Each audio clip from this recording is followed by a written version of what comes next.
Welcome back to We Can Do Hard Things. Today, we are continuing our conversation with 6-time Grammy Award-winning singer, songwriter, performer, producer, #1 New York Times bestselling author and activist, and our dear, dear friend, Brandi Carlile. But today, we are having a double date. We are joined by, of course, my beloved wife, Abby Wambach.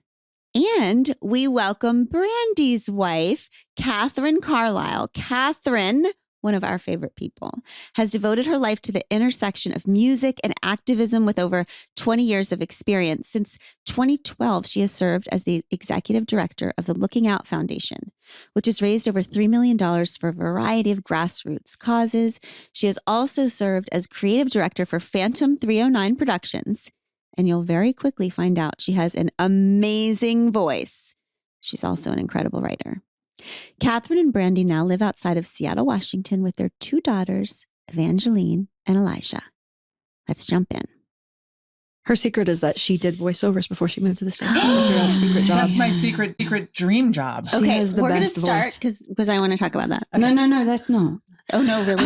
No, I mean, let's not talk about that, Glennon. Don't worry. Don't talk about my perfect voice. Are we recording? Okay. Oh, all right. So you've just joined already our double date. This is We Can Do Hard Things double date episode with Catherine and Brandi. And you've kind of interrupted us in the middle, but that's okay. You don't need to apologize. Yeah, just to give the 4-in-1, we just had lunch.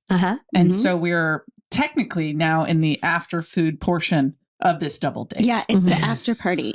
And we were just learning that Catherine used to do voiceovers. Oh. This doesn't surprise me at all. Tell me more. God. Shall I, or do you want to tell? No, tell the person who does the voiceovers. We want to talk. It was, I worked at a studio as a studio manager, and they would do voiceover stuff in the studio. Listen to that voice. Oh, stop. It's and then perfect. One day, one of the vocal coaches doing this voiceover work said, you should do it, you know? Mm-hmm. And I said, sure. And I had like a couple of lessons and did them out of my cupboard under the stairs. Okay, if anyone's listening right now that like is in charge of voiceovers, you just need to hire Catherine. I could listen to her all day. Actually, that is a line in The Rock. Is that what it's called? Yeah. It's so good. What is that line about when Catherine goes for a walk and you're so codependent that you can't handle her being gone in my for garden longer than and you out on your walk is all the distance this poor girl can take without listening to you talk. I mean, listen to her. I know. She's only human. I love that song. I get it. Okay, how did you guys meet? And who asked out who first? Yeah. Who saw who first? Ooh, I love this. This is so exciting.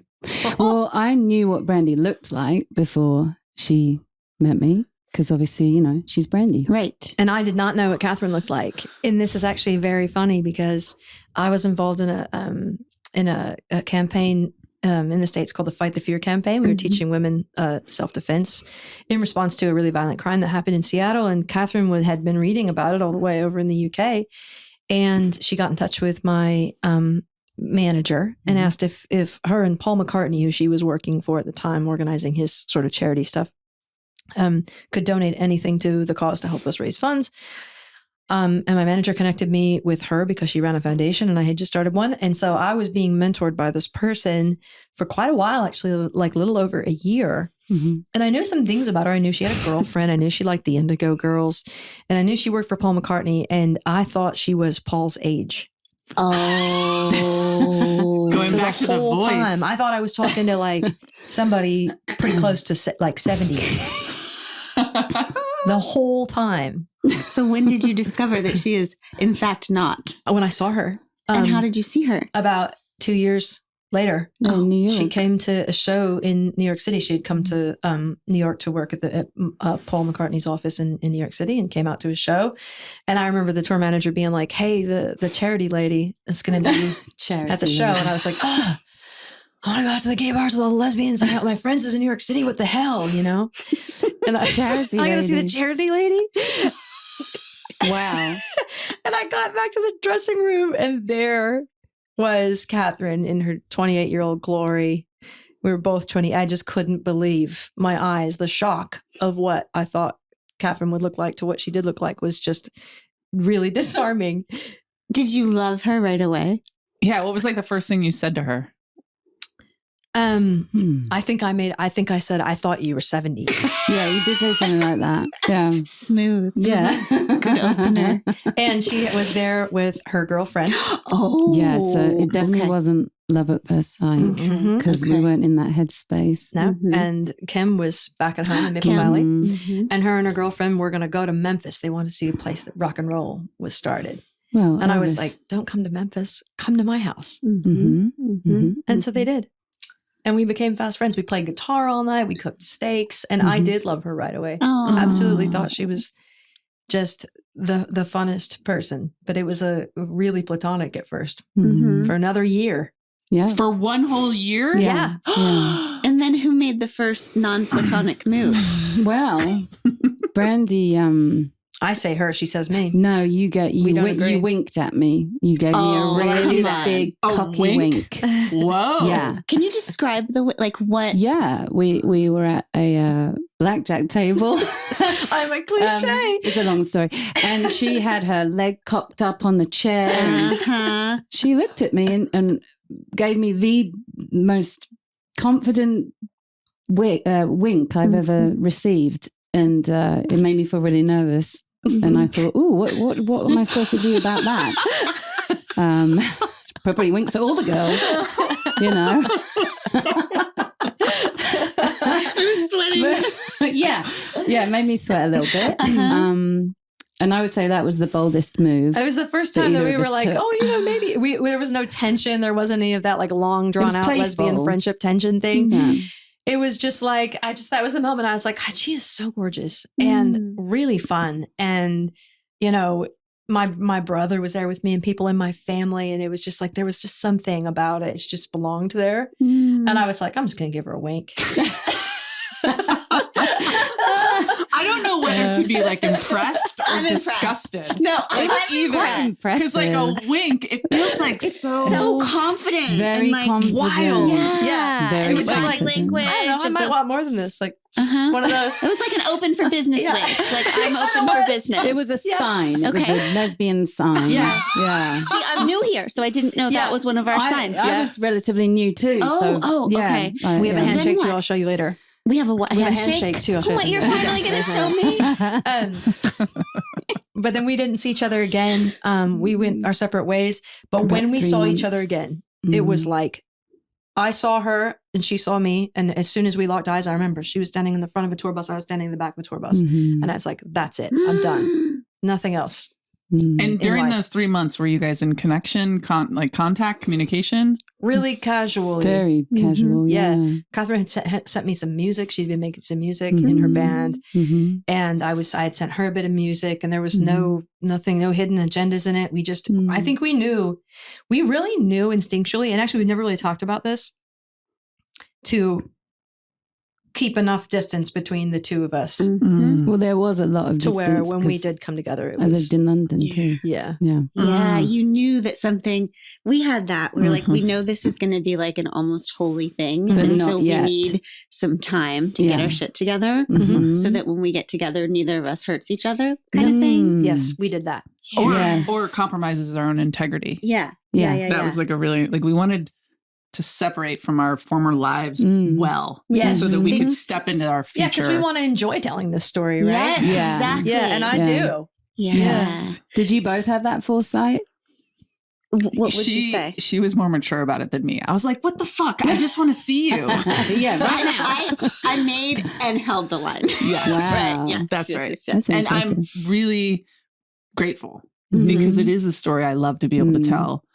And I feel really good about telling it now in hindsight. It was too important. And I remember thinking you were too important. Like, this is not something to mess with. Yeah.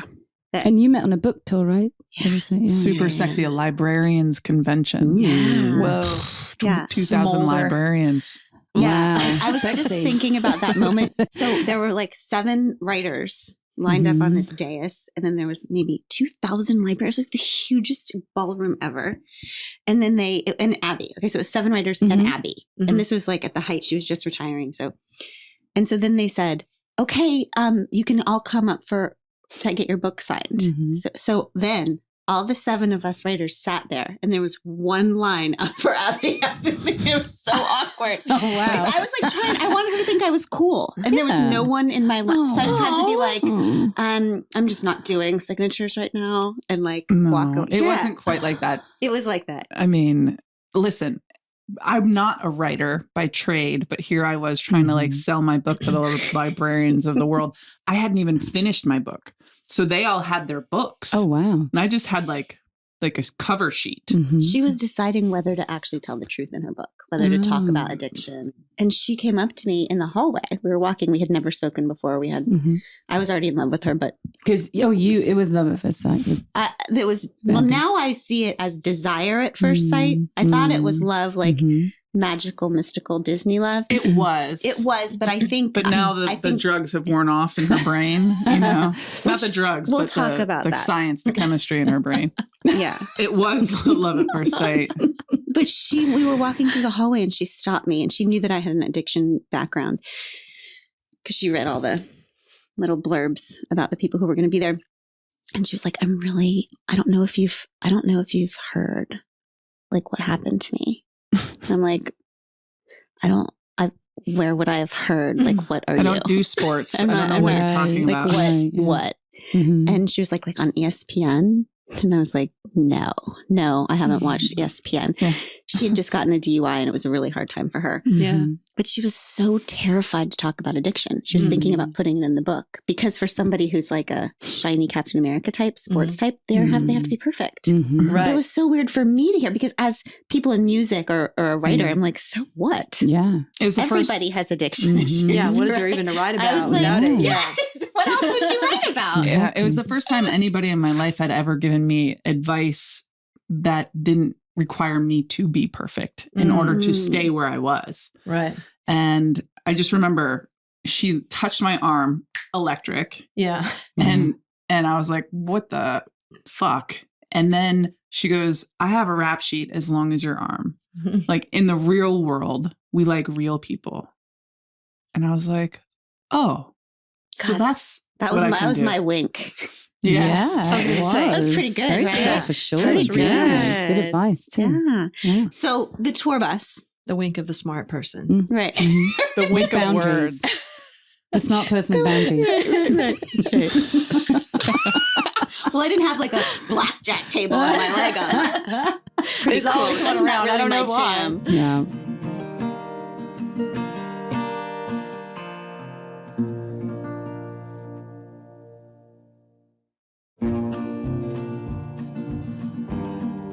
So when you saw Catherine, when you saw Brandy on the tour bus, did you also feel like, oh shit, something is happening?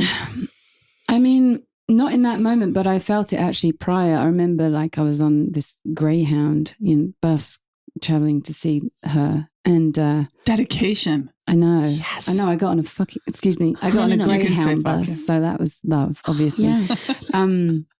But I remember feeling really nervous, like really nervous. And I didn't have an appetite. And that's when I know there's something wrong with me.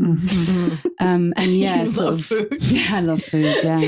But no, I do remember the bus and I do remember it kind of becoming obvious that it was like a mutual attraction and that maybe there was hope for us.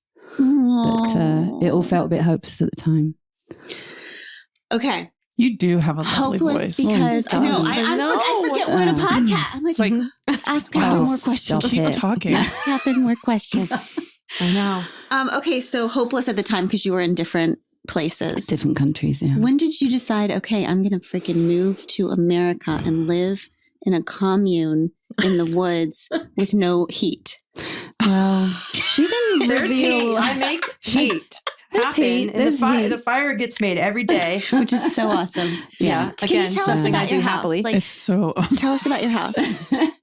Well, it's a log cabin It's a log at the cabin. foothills of the Cascade Mountains. Yeah. Did I get that right? Yep. And it's a really beautiful place. It's really humble, and there's a wood stove, and you feel like you're going a bit back in time. Wow. And it's just really cozy, and it's beautiful all year round. It's just So you like split your own wood and you create your own heat. Mhm. Yeah. Every There's single no day. heat like it. and there's no heat like it. It's like forced air just like blows stuff around. It just feels, I don't like the way it feels. I like kind of radiant heat. And she does too, because that's like all the cobbledy streets in and old the England. higgledy-piggledy houses. You would have air conditioning or, heat coming out vents. They don't have dryers. No, we have radiators or on warm the wall. water. Oh, that's so We have interesting. warm water. I'm just... Water. I don't know. I believe you if you told me that right now. So, there's this wood stove. I've lived in this house for 21 years. There's a wood stove right in the middle of the room. And the room everything's in kind of one room. There's like a little loft with a couple of bedrooms the kids are in and everything. But for the most part, this is this big wood stove in the middle of the house. And we just make a fire and keep it going. I mean, I'll keep a fire going for like 3 weeks. Oh my God. And then just let it go out to clean the wood stove. So when it's really cold, what happens in the middle of the night? Well, you pack a wood stove, especially one you get really, really used to for all these years, in such a way, and you close down the dampener in it to where it starves the fire of oxygen just enough to keep it warm, but there's like that flame and blazing and everything. So when you wake up in the morning, you just introduce the air and it goes whoosh, and lights itself back up. This is a metaphor. Out of here. This is a really good metaphor. Wow. What do you guys fight about the most in the log cabin? Well, it's the splitting of all the wood, of course. We have pockets of dysfunction, and they complement each other. Actually, I have an issue good about fighters. We dishes. fight all the time. Do you? Because I've never seen you fight. Well, we bicker. The cute bicker things like dishes are wonderful, but no, we don't want for anybody to think that there's anything unnatural about having a good row. Like yeah. So what would it be about? What was your last actual, we are having a conflict we are going to have to work through, not just a housekeeping one, but like a real one? We normally, Christmas is an interesting time, we typically fight around that stuff. We fight about alone time. Mm. She needs it, I don't. And she doesn't need it from me, which is weird. Like if I'm there, she still feels alone. But do you worry about that? That's the whole thing. I'm very good at paying attention to myself. But I want company. I remember being a kid, my favorite sound was gravel under car wheels. Because I was like, who's here? Who came to surprise me today? And I'll change everything. Like if you come for dinner, I might not want you to leave for 3 days, And Catherine's just like, what the hell is wrong with you? Yeah, Catherine, that's my favorite sound too, but it's because people are leaving.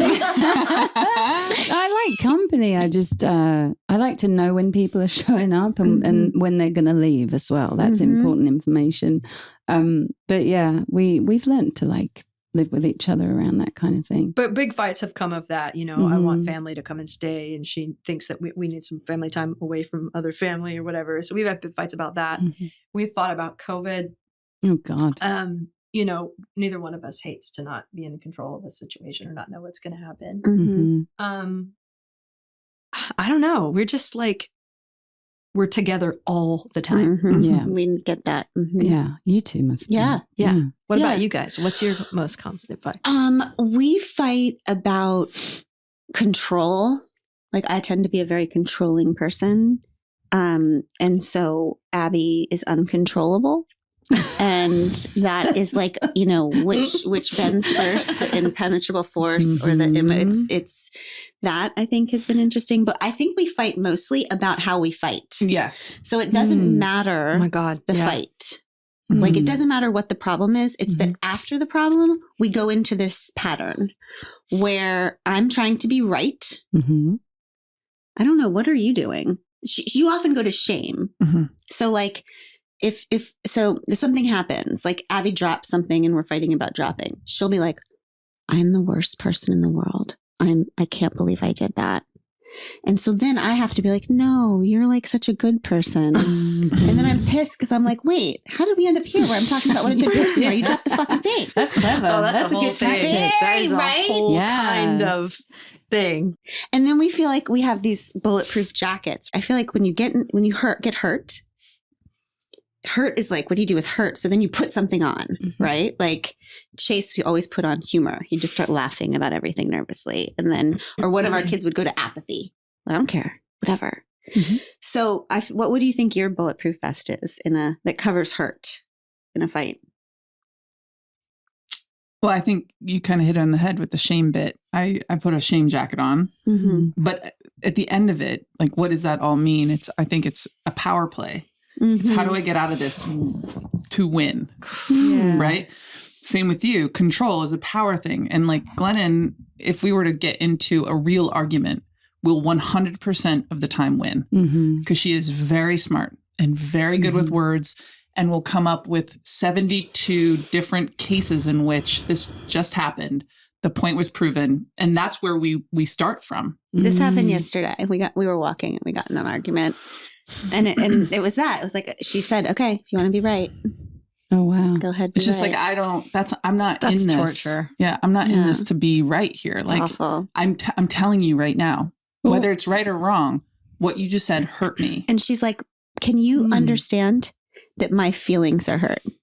That's what actually was Can the you thing. just stop and understand that my feelings That's are hurt? brilliant. That's really good I wish I communication. could say when my feelings Amazing. were hurt. What? Wow. That's really the evolved, result that would get from me would be like excellent. Oh, That's my result wasn't that good. Well, you're often I was still stuck real in quick, it. one more time. I want you to listen to me explain why what I did was right. Yeah. So what do you say when your feelings are hurt? Like, how do you express yourself or not express yourself? I have arrested development emotionally. I can only express one emotion, which is typically anger. Okay. So I won't feel sadness. It's just an extension of sadness anyway, anger. But that's how I would display my emotion. And I actually don't know at the time that I'm sad at all. I just feel angry. So I make sure and tell her. Yeah. I make sure and tell her exactly how she's feeling all the time. Oh, Brandy, Yeah. that's That good. helps. That's a That good helps. strategy. That's super helpful. Yeah. And if it's not like worthy of her, like if it's being disproportionate, I say things like "get a hold of yourself." Oh, That's no. really You how. tell her to calm down. Have you Pull read a yourself newspaper together. lately? Oh. Pull yourself together. These is are my really favorite. effective. Yeah, it's my favorite one. techniques. So you say pull yourself together. Yes. And then and then what do you say after that? Calm down is one of my And- favorite ones. Well, I typically, so you go to shame, that's your armor. I actually fall asleep. She swears, oh my God, I- this hair I comes fall down. It's like, asleep because she's so brilliant and intellectual and measured and articulate and seems to have all the answers all the time and seems to have control of herself. So I get so exhausted by it, not being able to articulate myself because I'm feeling all the things because I'm all about nerves and feelings, and she's like up here. So I have to fall asleep. It's just so physically exhausting and mentally draining. and it always happens in the car, which has made me think she can't drive. So I never let her drive because I'm afraid she'll fall asleep. And then I'm like, oh, it's because we always fight in the car and you fall asleep. And then you wake up and you're like, oh, what should we have for dinner? And like everything, it's like Everything's great when I wake up. Sleep. That's her palate cleanser. It's just a 10-minute nap or whatever.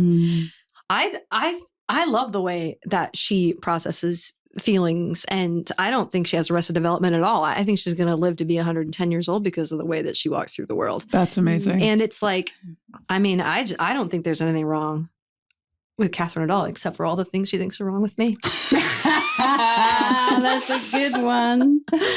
Well, one of the things that I struggle with Glennon, because Abby wants to get back to that real quick. no, I think that this is important because the feelings bit, like Glennon feels like the world's pain a lot, Yeah. but she struggles in her own personal life to actually be able to access those emotions. So sometimes I'm hurt. I'm like literally crying. I'm upset.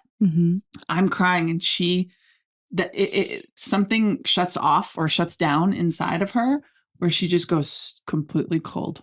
It's so terrible. Gone. Do you know what I think it is? What is that? Arrested development, but also You're perfect. But It's not also, arrested. I think I've never said this out loud before, but I think that I was raised as a girl, a very girly girl. Okay, so I was raised to be in a heteronormative relationship, and I was raised with toxic femininity, which expects toxic masculinity. And in a marriage, that means I am vulnerable and you are not. And if you start to get vulnerable, I'm scared as shit because wait a minute. Who's going to protect us? No, you can't do that. Yeah. Like, what's happening there? Ooh, like, who's going to protect us? Whoa. I think it's like a deep, like, it's like that thing where women want their male partners to be vulnerable because that's like the buzzword right now. But don't. But actually, when you see it, Yeah. the most feminist women inside are like, be a fucking man. Wow. Like, it's this weird thing when you're taught that you have to be passive, you need a dominant person. It allows you to be passive because you know that there is a dominance. But I have both. I'm dual, right? And Yeah, so when sure. I go, dare I say soft, or when I actually have real like emotions, Glennon's, I can see it on her face. Like, It's a hardening, like a bye-bye, Wow. out of here. like I can feel it, but I know that's not her. Like I know better than that. So I have to explain my real true depth of sadness.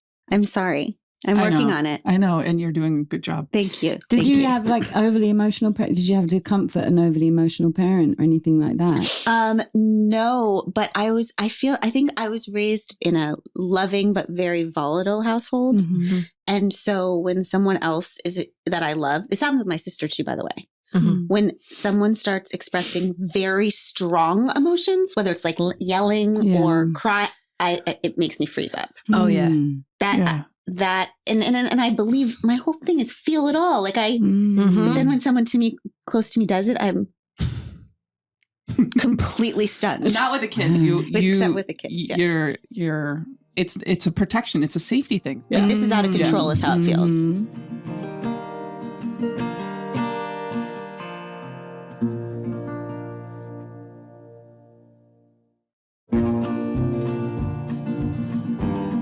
I want to talk, you told us about your house. The other special thing is that you live with, you really do have like a family situation that's not just your little family. Mhm. Tell us about that. Well, it's cool. It's like my band that I've been in for over 20 years, like they're twin brothers, Tim and Phil, and one of them married my little sister. Oh my gosh. And so like 21 years ago, I bought this 5-acre property with the log cabin on it that I still live in now. But there's all this property around it because it's like out in the middle of nowhere. And like as our family has grown, people have started to buy property around it in the band, and it grew to 95 acres. So Tim and Phil moved on with my sister and then Tim's wife, and they had kids, and now the kids are growing up together. And then because bands are can be so insular if they choose to be, Catherine has two sisters that lived in Boston on the East Coast. And when they graduated high school, they would kind of come out on the road and hang out with the band or sell merch or whatever. And then our band's cellist married Catherine's sister. And then the engineer married her other sister, and they all moved to the compound too. Yeah. Wait, And I did not know that part. Each have one child. So we live with Catherine's sisters, my twin brothers, my sister. And, so all in all, it's 8 kids now on 95 acres where we just walk to each other's houses or take 4-wheelers or whatever. And, lately we've actually been thinking about how we can continue to get together because it's actually getting so overwhelming for my house, which is now the smallest house because nothing's changed, since all those years ago but I'm destined to be the young matriarch. So like I wind up cooking everything and we wind up in my house and it's like, it's too many people now. Well, can't you just build right next to? We're talking about it, like a big barn or something. Yeah, that's Yeah, something big cool. Kitchen. Yes. A pull down dishwasher like they have the elementary school, know? No, That's so good. The holidays are hilarious. We have to like stage all of the cooking. Like if I do a roast dinner, it's, oh my goodness, it's like I have to do like 3 trays of roast potatoes, and then I have to cook 3 different turkeys in 3 different ovens. And there's not enough chairs. Wow. We have to go get the drum throne and the piano bench Yeah. and all these different things and the kids' chairs and everything. It's like, And we have That's to so feed cool. Kim too. we have Oh, to yeah, feed Kim Kim- every Kim's night anyway. next door. Kim, explain Kim. Aunt Kim, Brandy's ex. Aunt Brandy's Kim. ex. She lives next door. Okay, so Kim, because that's normal. Yeah, so that's I want really to talk normal. about that. Yeah. I left that one out. I want to know with you too. So do you not deal with jealousy in your marriage? Like I love this question. you live in your ex lives in a house next door to you. Yeah. You guys are very evolved about this, for real. But like, how do you not? Are you neither of you jealous people? We are about each other. Like, if I thought that someone had a crush on Catherine or that she had a crush on somebody that was actually meaningful, I would lose my mind. Yes. I would become a danger to that person. Okay, that makes me feel better. Thank you. We are that way. So I just want to. You're both that way. Yeah, we both are. Okay. I mean, Abby always says she's not jealous, but what do you think? I'll let you speak for yourself. Well, You are. You just got to this gay world. I And do. so there's Here a we part go. of me that your naivete when it relates to other women that come into your life, I'm always just like, because I have not only gaydar, but I can sense energy really well. And I'm like, be careful there. And also, I have to admit that I have a lot of PTSD in getting cheated on a lot. So it was just the nature of never being home. That's so weird. Why would I think that I could be in a relationship that I never was home for ever? Same. Yeah, it's like, it surprises me now that I could think that that would work. But anyways, yes, I do get jealous, but mostly because, and I don't mean this in an offensive way, because I don't think that you're paying attention to some of that. To vibes. Yeah. Hmm. I don't even know if you know what to look for in that. Well, I didn't know You about do the with wink men. until today. No, you do. Interesting. But here's the thing, you do with men. Well, that's because I yes. It's just like, So oh, no, oh gosh, like, because it's repellent. Well, and then coming from the other side, when we were talking in the last episode about being newer, the hard things about coming out later and coming out earlier, I don't know what the boundaries are. Like I had friends that were women, and like we didn't have boundary. I mean, we didn't make out, but like we were very close, and like now suddenly I'm supposed to read things in a different way than I ever have before with women. So I can see your point. I guess what I'm saying. Yeah. But I think you'd know. Yeah. I think I would know too. I'll know first. So Abby, I'll know first. So to answer the question, yes, Abby is jealous. I'll know first. And I'll have already warned her about it. We will have already had a conversation. It's all good. Yeah. So, but you are, and are you jealous? I mean, every lesbian in the whole wide world wants Brandy. Yeah, so it's very hard for me. I think I'd have a real problem if I really, Brandy. I think I'd have a problem if I was innately. I don't think I'm an innately jealous person, and I do have to accept that there's a lot of women fawning over Brandy, and I just see that as a compliment. But no, if there was ever anything meaningful, I would be very similar to Abby, because I think Brandy may not see things straight away just because of how intoxicating and how magnetic she is, and how her profession, people romanticize singers and artists, and they read too much into the lyrics, and there's like infatuations happen very quickly. Interesting. I've probably said to you a few times like, oh, just pay attention to that person, Yeah, and you're always right. Really? Yeah, she's always right. Yeah. Okay, that's good for me to know. That's good. I mean, the very first person I told that I was going to ask Catherine to marry me was Kim. And she was so excited. And she's the one that told me to go and make something more of what she could see that Catherine was to me. She did. She was the biggest supporter of our relationship. Yeah, I mean, I wouldn't say that Kim's like the most evolved person in the world or anything, but she is, special to me, and she loved me has loved me most of my life now, or a big part of my life. And so she just she's like, yeah, that Catherine thing, this is it. This is when you go. Wow. That's really special and It cool. is. That is cool. It was. And now she lives next door. And like, That's why it's not awkward. Right. sometimes it is. Like, she has little compulsions. What do you mean? Like walking into our bedroom every morning, No. caffeinated, and telling you us how serious? to load our Yes. dishwasher? No. Yes. She walks into your bedroom every morning. Well, yeah. She won't mind. She'll think this is funny. This is amazing. No, Or it's pretty like funny. if we go somewhere, it's like I drive because I have to drive everything because no one can drive me. And Kim has all these little caveats like built in. Like she says she's got sleep apnea, which I don't think she does. And she says that Do you think it's weird that Kim and Catherine both fall asleep when you talk, or do you?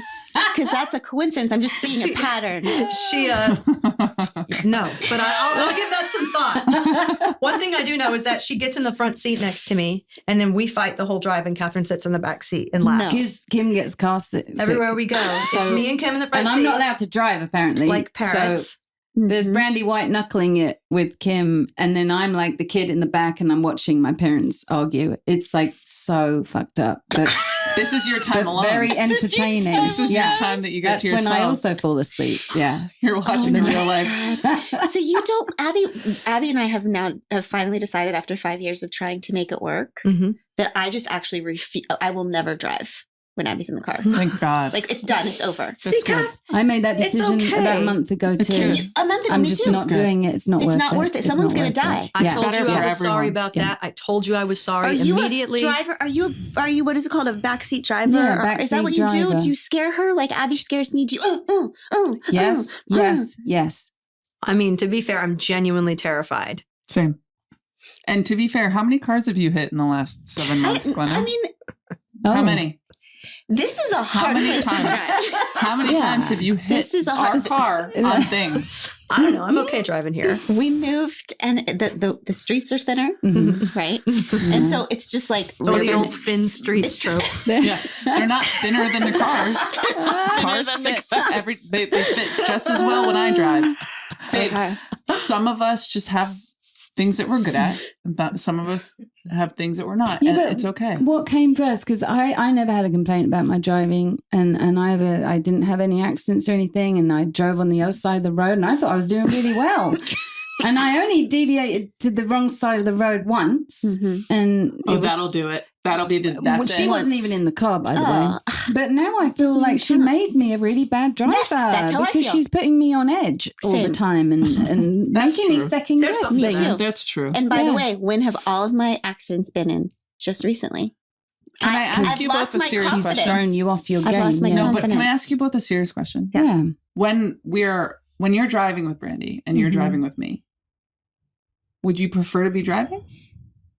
Or would you prefer to be I love in this question. in the passenger seat? Let's be honest now. Yeah. I would prefer not to be driving. See? Is the truth. Because Because the I'm abuse. yelled at because of the abuse. That would be my That's right. answer. You yeah. would prefer not to be driving because you are sleeping. And you are sleeping every single drive. Well- it could be 5 minutes. It could be an hour. You It's are the asleep heated- immediately. It's the heated seat. She doesn't have heat in her goddamn house. people? The biggest The only complaint place she I have. gets heat. Yeah, the biggest complaint I have about Catherine driving is I think she will fall asleep. I mean, No, that's, if I feel sleepy, I wind the window down and it's all fine. I and I think turn that off the heated Catherine is seat. a spiritual genius. The sleeping thing is the answer. It really works. Yeah. Really works. She can really sleep, this girl. Yeah. So what ways do you feel like you are the most similar? That's a good question. Don't think we've ever been asked that before. We're actually similar in so many ways. I think we're both artists. For sure. And, you know, there's a whole lot of who's going to protect us going on sometimes because Mm-hmm. when we transition into that place of being artists, there's no adult in the room. Oh, wow. That's cool. Like what? Mm. Give me an example of what that looks like. Well, I think you have to tune out and go into another place when you create. And we have 2 kids, so we can't both do it at the same time. And that's interesting. That's an interesting scenario. Quite often that will be a source of frustration for me because I always feel like naturally that space should belong to Brandy first and foremost because it's, you know, it's our bread and butter really. Mm-hmm. Whereas for me, it's more of a hobby, I guess. We're It doesn't really, make any we're less highly important. No, it sensitive to each doesn't. other's writing. Like Yeah. my wife is so cool. Like there have been some times where, well, not sometimes, every time and I don't write very often, but if I do go glossy eyed and I wind up at that piano and I will look around 20 minutes later and every light in the house will be off. There'll be a candle, a glass of wine, and she'll be gone. And so will the kids. Well, I'll I be mean, like- I'm witnessing. I'm like, she did it again. Well, I'm witnessing something that's coming from, you know, Wow, somewhere. wait. You're witnessing something that's come in from somewhere? Tell me Well, what you mean. Well, she would say it comes from God, but I'm, you know, a British atheist, so it's hard for me to get on that. You're thought. agnostic. Agnostic, yeah, sorry, whoops. It's so interesting that I do you that both every time Abby says that she's you atheist. both I'm like, married. agnostic. I know, agnostic. They both Agnostic. married. Yes, I believe in something. I don't know what it is. Agnostic. Yeah. But no, and she's not a disciplined writer, and she doesn't write all the time. It's very whimsical. It's very spontaneous to the point where she could just be going past the piano and just go plonk and then be like, ooh, and she'll sit down and then she'll write this masterpiece. So for me, that's a really precious thing, and I'll do anything I can to facilitate it because I know how these things come and go, and you should seize the moment with creativity, even if it's inconvenient. That's super so magic. Beautiful. That reminds me of the real key thing. That's love is protecting each other's solitude. Mm-hmm. Yeah, I try thought our you were going to best tell to. a story that reminds me of a time when you did this. No, it reminds me of a I know that's poet. something. Are you going to tell them I built Come you on, a then. cabin, or do I have to? Yeah. Oh yeah, she did. Yeah. Okay, well, tell not with me your about bare how- hands. I mean, come on. Well, we live in a very small log cabin, Mhm. and I was, after a couple of years of marriage and 2 kids or whatever, I was starting to crave some space. Mhm. And we have a very busy household, lots of people coming and going all the time. Her favorite sound, the driveway, wheels on the road. And I was going solely insane at that point. So she was very intuitive about it, and she suggested I needed a room of one's own, right, Virginia Woolf? Mhm. I definitely didn't have that. And she created that space for me. She, Me and those Amish guys. yeah, it was, what is it, like a log cabin? Do they live kit? with you also? They came from Montana. Hamish and Jables. Stop it. Swear Are to you God. being serious? No, dead Okay. serious. Amish Hamish guys and Jables. came out Okay. and Mhm. stayed on the property for about 5 days, and we built the cutest log cabin for Yeah. Catherine. It's really It's special. filled with instruments and all Oh, the no things that she likes, and way. she Oh goes my out there and gosh. writes all the time. Mhm. And I just installed blinds because I realized like I could still see all the things happening, and I could still see my children. So I have to like have a blind pulled down Yeah. as well. Yeah. I had to work in the closet. Yeah, that's right. And then when yeah. I thought, I need an office because I'm a grown up, right? Mhm. So when we moved houses, I got a big office and I couldn't do it. Did you go back to the I closet? wrote all of Untamed, even in our new house, in the closet. In the closet of the Really? office. The office Really? closet. Yeah. It was like a little troll, like underneath a eave, and I had this one little teeny table and had to be Wow. because of that. I would Huh. still see, Yeah. like, remember my life. And I Mhm. can't remember my life. Mm. So you write, how often do you write? Because we Um, get to hear all of Brandy's stuff. Oh, just whenever I can, it's not a priority for me. I always choose work and kids and Brandy, but on the rare occasion I'm disciplined enough to be like, I'm going to that little log cabin to write. I typically have a great time and end up being really prolific and productive, and I love it. What do Yeah. you love to write about? I like to write for other people. I find that really interesting, to put my head in, walk in somebody else's shoes and try and write for somebody else. That's a really good exercise as a writer if you feel like you're uninspired by your own happy life, Mm-hmm. I write about my kids, about Brandy, whatever's on my mind. Yeah. And do you not have, because one of the things we talk about is like, people say, well, there's a kite in every relationship and a kite holder. And like the kite holder is the one who holds the one who's out there and doing all the things. And that's kind of bullshit, right? Because then there's one person who always has to be grounded, right? Mhm. So with us, there's like somebody who's staying grounded and then switch sometimes. Yep. Do you guys feel that? Or do you not have a desire to be as out there I don't as have, Brandy? I don't So you have a don't have desire. anything that's like, I wish I was doing that. No, 'cause I'm- God, no. Okay. No. It makes me so nervous watching her have to do these terrifying things all day long, all the time. I'm much happier to just support and watch and So no, I don't have a desire to do that. But I'm very immersed in it and interested and inspired by it, and so no, I don't want to get on stage and do that. It is so terrifying, right? I remember seeing her. We went to your, Listening I was about party. to say coming out party. But Listen, yeah, the album, the release of the album. We listened to the album. that night was so ridiculous. Wasn't that fun? It's Oh so my cool. God. It was, okay, so listening party. So it was a bunch of people in a backyard. Mm-hmm. And it was the first time anybody had heard the new album. Yeah. And you performed some of it Played all of on it. the ocean. People just sat in couches and listened to it. And I think it was the first time a lot of us had been out in a long time. Yeah. And seeing And it all was of those safe, amazing. and it was outside, and everybody's eating mac and cheese. Yes. It's really and good. listening to the And there were album for the first time. sofas. You rented sofas. Oh, yeah. And so we were sitting on sofas outside, and Catherine was so cutely nervous for you. That's what I remember. She my came over and she's like, God. why does she want to do this crazy shit? Like, why? She was so sweet. and so supportive and so beautiful. And that was the night that everybody figured out that this album was going to be insane. It was so good and so moving. I was really focused in on the couch you guys were at. I was like, it's really important to me, what you guys think. And it was really important to me and Catherine that you were there. And that's why, We know you don't that's get why out we much. sent you demos. That's why it's like, you're an important part of our lives. And we see you guys as, kind of pivotal peers, don't we? Yeah, absolutely. Same. Yeah. There's a lot of similarities too in our relationships. And it's weird. It switches. Yeah.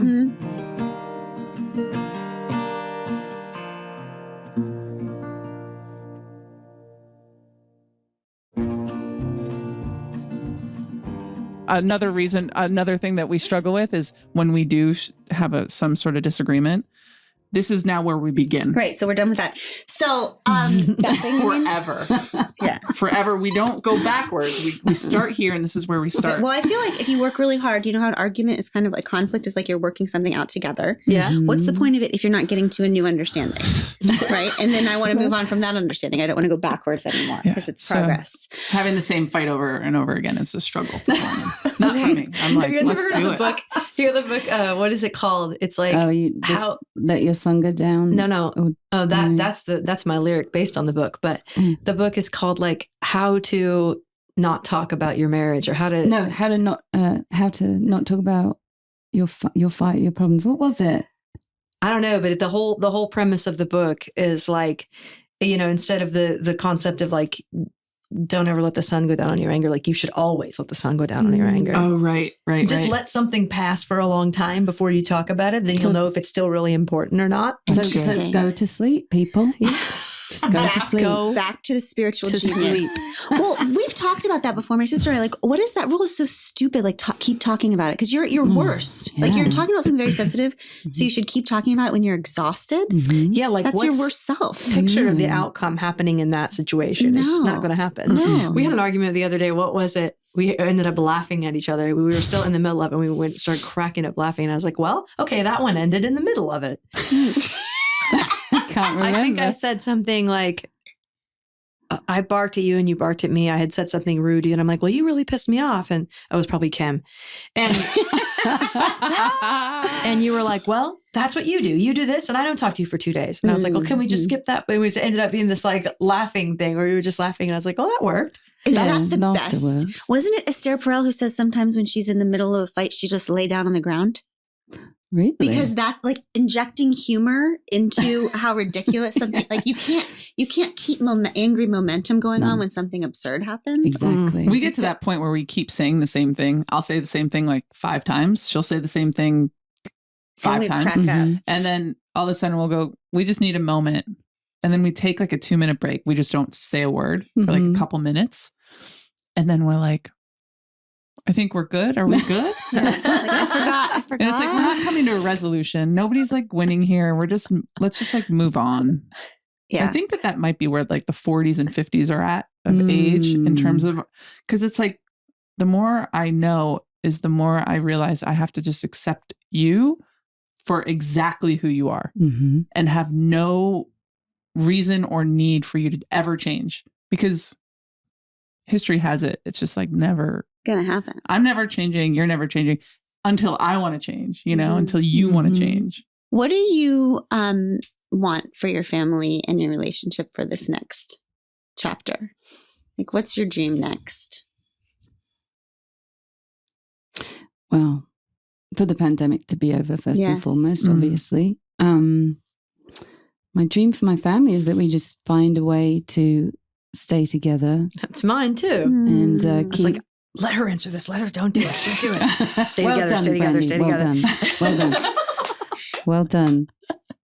I must have picked it up from you. No, just to manage to stay together in a sane way in the midst of all this chaos and crazy times and working really hard and just keeping us together. Do you mean physically? Physically. Yeah. We like to experience things all together, and even not the great things, you know. Mm-hmm. It's all of our traveling and our music and, you know, our activism. We like to do it as the four of us for as long as we can, because we know that soon these kids will aggregate. Soon they're going to have their own, you know, things, and they might not want to come on the road. And a time is coming when, you know, they're going to say, Mom, I want to be with my friends, or I want to go to this school, or I want to do this thing. And since now's not that time, I just want us to stay together for as long as we can. Yeah. It's so beautiful how you do that. Did you go everywhere together? We try to, yeah. I mean, it's not great a lot of the time. You know, they get overtired. I get irritable. Brandy gets, you know, beside herself. And it's, you know, we're all in this hotel room wondering why on earth we're not in our nice, cozy log cabin. But, you know, there's something beautiful in all the chaos, I think. You know. I think so too. Yeah. And we just keep doubling down on that codependence. Just double down. Yes. That's right. Just double Totally. I love it. I feel it. I love it because what are you going to do? Go have these experiences that change you, and then that's the growing apart, right? Mm-hmm. And then you're trying to explain it to each other. When I'm on the road, like we get to the end of the day and we're supposed to be, you know, having healthy relationships or checking on the phone. I can't check in on the phone. You're the worst phone person. I'm like in there or here, and I can't do both. Worst. And I can't translate life. It's hard to translate life to someone. So you either have to do it together. Yeah. I know what you mean. And I will not call. And it's like, she thinks it's a punishment, but it's like, if she doesn't come with me, I will not call. It is a punishment. Wow. She becomes very despondent. She won't call. She won't pick up the phone. Really? You're like, you did this. You did this yourself. You did this, I don't call you. Yeah. What do you want for your family? Oh God. I mean, our family is changing so much. What's that like? Because Chase is gone college, now. Right? You know, he just came back. He's not gone. Chase, He's in college. He's gone forever. He's gone. And we just had him back for the first time. And it was really emotional for me because I think I had this fear, and I told him this like halfway through, that when you raise them your way, right? Mm-hmm. Like you teach them all the things and you teach them your way of thinking and how you think about the world, and like you do your best, and then you send them away and you realize when they leave, they're going to learn about other families and how they did it and other ideas. And like they're going to start judging you for real, because you can't really judge a situation until you're out of it. Yeah. Till you Right? see another situation, till you talk to other people who are they're not near their parents, to like, oh no, it's What all was good. your family like? Yeah, What was I our like family? my parents. And so it's scary because it's like this, it's not, but it feels like a test of everything that you've done for the past. Like send them out and see if they still like you, if they still They want to respect come you, home. if they still, God. you know, and like I can get so weird with Chase because he's the first, like he'd come into the room and I'd like turn it from the Real Housewives to a documentary on turtles. So he would think I'm like No, literally smart and like literally, Yeah. literally, So she was weird. in the bathtub in our bedroom, in our bathroom, and I was upstairs in the top floor, and she texted me and she's like, "What are you watching?" And I'm like, "My show. Nobody's up there. I'm by myself." Yeah. She said, "I would prefer it if you don't watch any killing or any kind of thing in the common areas." But you guys, the I was like, vampires, the killing, the guns, like it What sets show are you a watching? That's all she watches. It's called Last Kingdom. It's on Murders. Netflix. It's what I do when I'm Vikings. alone. But like, to be Vikings fair, and I killing. saw, you know, the Instagram of you in the bathtub looking like there was not an ounce of energy left in your soul. Yeah. And it's like, if somebody's visiting and you, especially somebody as important as your child, and you set yourself aside for long enough, you're going to think it's them you're sick of and ready for That's them to right. leave. But Instead really, of you're just yourself. sick of not being able to be yourself. That's right. I mean, Brandy, that's the story of my life. That's right. Wow. That's right. One time my friend said, we're going to New York to go to this meeting. And I said, it was like a fancy thing. And it was for a publisher or something. I said, what am I supposed to do? And she said, just be yourself. And I said, I don't know how much longer I can keep that up.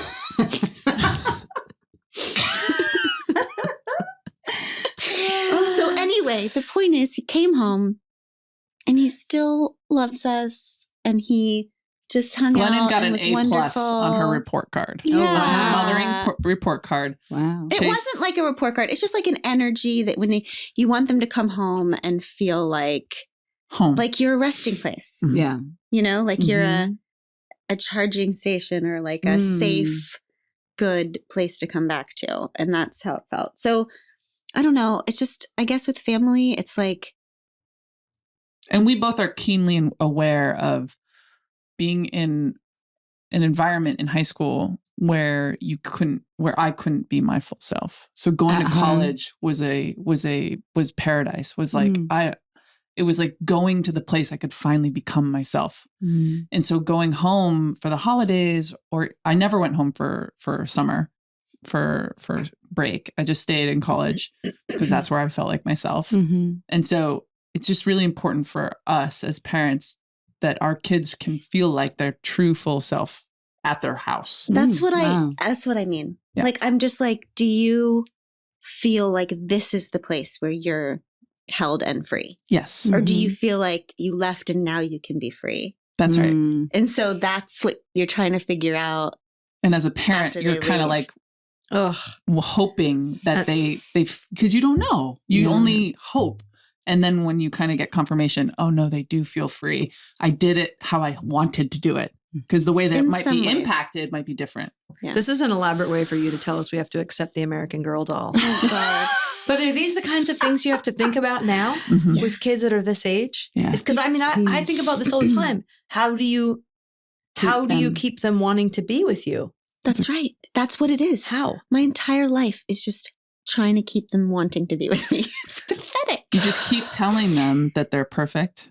And then whoever they show up every day is exactly who you want to be around. That's it, right? Because My it's plan not is about like 4-wheelers or zip lines. Okay. Yeah. Okay. That will be probably also sprinkled within. But with what if you have American a Girl poet doll shit. child who doesn't want to go on? Like, if you said that to me, what did you just say? Say that again. Like my plan is like 4-wheelers or zip lines. Unsafe. Not safe. Well, there's always my roast For me. potatoes. or her roast potatoes. Roast potatoes. If I have a poet, I will say, if you come round to me and mommy's house, we're going to have Glennon and Abby over. Okay. There you go. Lure them in. Good. Yeah. Yes. Yeah. It's Look how tricky. smart we are. It's Glennon tricky and Abby because- want to come around. Because what if, and I just pose this as a question, what if Elijah or Evangeline are the kind of person that, what if they're just like uber femme? Like, So like what they might be then feeling in your house is the exact thing that you are feeling. Like, Oh, I think so. isn't that you know, weird? I think but so. just in an I'm really opposite way. sensitive to this Yeah. because like what you're talking about is absolutely playing itself out all the time. There are things that, you know, that are so natural to them. This nurture nature concept is fascinating to me all the time. They have, at least at this point in their lives, embraced a gender expression that, you know, I've got to learn to navigate, and Yeah. Catherine's got to learn to navigate. And both of us are just like, look at our hands. It's so hard. look at her. Yeah. Look at my gay hands. Yeah, look at our gay hands. But I mean, with the exception of the American Girl doll, I love it. Yeah, cool. Really? That's I cool. love it. Yeah. And I've really taken to like, you know, ordering it when they switched from pajamas to nightgowns. That was a big one for me because little babies in their pajamas is the cutest thing you've ever seen, you know, with the footies and everything. Oh. And they're like, we want And the nightgowns and we want like lace on these things and frill and It was And Elsa. you were able to embrace it. yeah, Elsa they look like fucked it all human up. She cupcakes. did. Yeah. They She looked did. like human cupcakes. I mean, last time you guys came and Evangeline came, you guys had gotten her a little silver barrette that was crystals on it. Yeah. She She gave that loved. to you. She gave it to me. Well, you obviously did make an It's impression. upstairs. I Even know. though you didn't make the You book didn't make the book report. No. She But gave you her She precious gave me thing. her precious thing. Yeah. I'll just never forget when she told you guys were going to play that game and they had a timer on it. It's like so Evangeline. She's like, I don't get timed. Yeah, that was it. I moved that timer real fast. And you're like, okay. Yeah. No. She does not get time, as if it had already been decided by a committee. Yes. I like it though. I do She too. knows. She knows the stipulations. All This right. is like revolutionary. The stuff we're talking about, it's two couples just having a conversation, I know. but LGBTQIA domesticity, family discussions, they really are radical. Yeah. The concept of it is radical. I could not have imagined it when Catherine and I got married illegally without a license all those years ago, to think that, you know, not only are we all really married, but we're sitting here talking with kids as atypical parents and by every definition about how to navigate these waters that we are really finally able to get a glimpse at. It's radical. It is. It feels good and feels like home, but also it's pretty crazy. And I think maybe this could have something to do with like the homophobia that my mom might have struggled with during my teenage years, not knowing wondering if you could ever have a life like I this. could have what she has. Yeah. Because I couldn't then. Almost It makes was you impossible. want to extend a little bit of compassion. Totally. Yeah, I feel that way now. Hopefully that sense of grief is going to become a thing of the past, because I think that was my mum's default, was like, am I going to have grandkids still? Yeah. But yeah, hopefully that's going to go away. Yeah. That And could be ours really are fucking liberating. rad. Yes. One has produced a song with Brandi Carlile. Speaking of, we will let you listen to that right now. Thank you for Thank this. you. I have loved this so much. So fun. Every So we- minute of it. It was amazing. We can do hard things. Guys, we had to do it on a podcast do to hard finally have a things. real double date. I know, right? I give you Tish Melton and Brandi Carlile. I walked through fire, I came out the other side. I chased desire, I made sure I got what's mine. And I continue to believe that I'm the one for me. And because I'm mine, I walk the line. 'Cause we're adventurers.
places they've never been.